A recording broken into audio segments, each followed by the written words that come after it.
जादुई दिशा सूचक। एक छोटे से गांव में अन्वेष नाम का एक जिज्ञासु लड़का रहता था। उसे नई नई चीजें खोजना बहुत पसंद था। वो हमेशा अपने दादाजी के घर के पुराने सामान में कुछ न कुछ ढूंढता रहता था।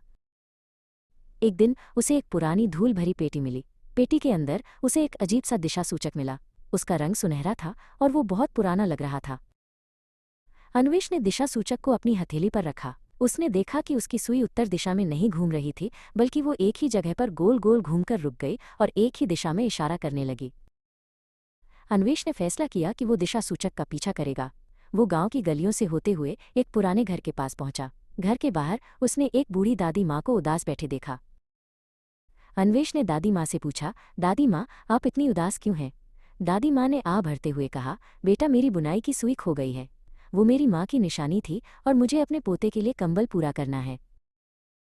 अन्वेष ने अपना दिशा सूचक निकाला। उसकी सुई तुरंत घूमने लगी और दादी माँ के बगीचे की ओर इशारा करने लगी। अन्वेष ने दादी माँ से कहा, दादी माँ, मुझे लगता है कि आपकी सुई यहीं कहीं है। अन्वेष ने दिशा सूचक का पीछा किया और वो एक गुलाब की झाड़ी के पास पहुंचा। वहां गुलाब की टहनियों में फंसी हुई दादी माँ की बुनाई की सुई चमक रही थी। अन्वेष ने सुई दादी माँ को दी। दादी माँ की आंखों में खुशी के आंसू आ गए। उन्होंने अन्वेष को गले लगाया और कहा, यह सिर्फ एक दिशा सूचक नहीं है बेटा, ये उन चीज़ों को ढूंढता है जिनकी सबसे ज्यादा जरूरत होती है। अन्वेष ने दिशा सूचक की बात को समझा। उसने फिर से दिशा सूचक निकाला।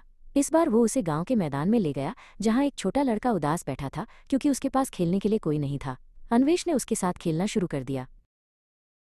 अन्वेष को एहसास हुआ कि दिशा सूचक का असली जादू खोई हुई चीज़ों को ढूंढना नहीं था, बल्कि लोगों की मदद करना और उनके दिलों को जोड़ना था। उसने जान लिया कि सबसे बड़ा खजाना दया और दोस्ती है।